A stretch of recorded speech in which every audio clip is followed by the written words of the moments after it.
JJ3K here, and also known as Jim Jones. Not that Jim Jones, but I have to admit, growing up with a name like that, it definitely has. I have a strange sense of curiosity when it comes to, people, how they end up just following, dangerous leaders. Um, so today I want to talk about something we hear thrown around like a lot of the time, but rarely hear it defined like clearly, and that's fascism. Um, it's a word that people use to insult one another online, or describes any kind of authority that they don't like. But what is it really? And the most important question is like, why does it keep coming back?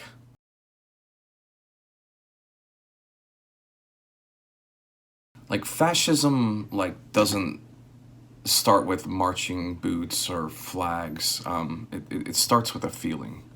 The feeling that the world is falling apart, that people have lost something that they once had, and only a strong leader can bring it back. It's not about one ideology. It's about emotion and fear, resentment, pride, and belonging. It sells the illusion of unity, one nation, one culture, one voice. It tells people you don't have to think, you just have to believe.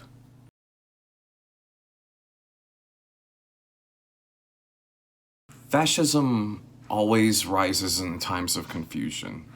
Um, Economic collapse, social change, national humiliation, these things create anxiety.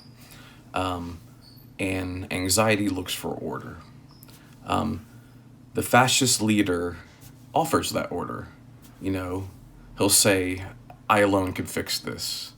He replaces complexity with certainty, nuance with slogans. He tells people who to blame. And that's the real magic trick. Fascism gives people a villain to hate, someone to point to and say, that's why things are bad. It's never the system, it's always the enemy.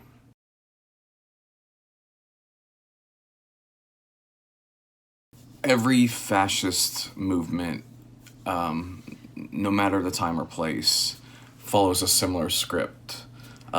Create division, turn neighbor against neighbor, attack the truth, call facts fake, rewrite history, glorify strength. Compassion becomes weakness, violence becomes virtue. Worship the leader, loyalty replaces logic. Silence dissent. You know, criticism becomes treason.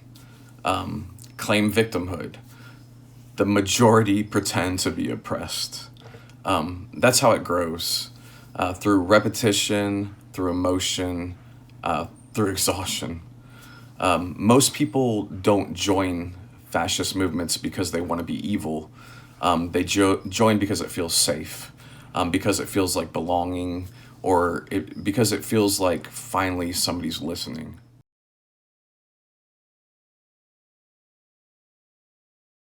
Fascism always wraps itself in purity, pure nation, pure faith, pure people.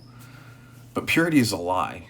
It's the oldest way to justify cruelty, to say that only some deserve freedom, safety, or truth. That's how ordinary people end up doing extraordinary harm.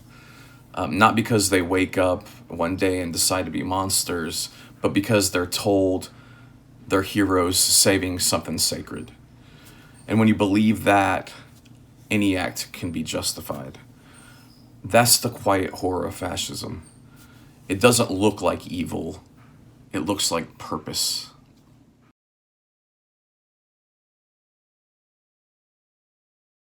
So, how do you recognize it when it starts? Look for obsession with the past. Look for promises of greatness. Look for leaders who talk about real citizens and outsiders.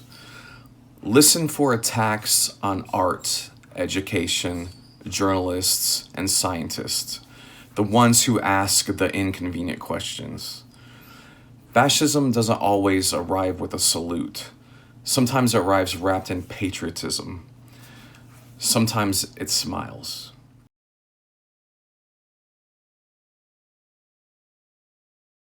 Fascism isn't just a system of government, it's a mindset.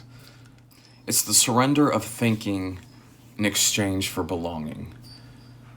It's the belief that strength is the same as goodness. And maybe sometimes the hardest truth is it doesn't rise because of one person. It rises because enough people decide it's easier to obey than to care. But why? Why does it keep coming back? Because fear never really leaves. It just waits for someone loud enough to give it a flag. Really, what's the problem with being against fascism? What's the problem with thinking for yourself or questioning authority or realizing that, you know, reality is real and beliefs are in your head? It's just something to think about.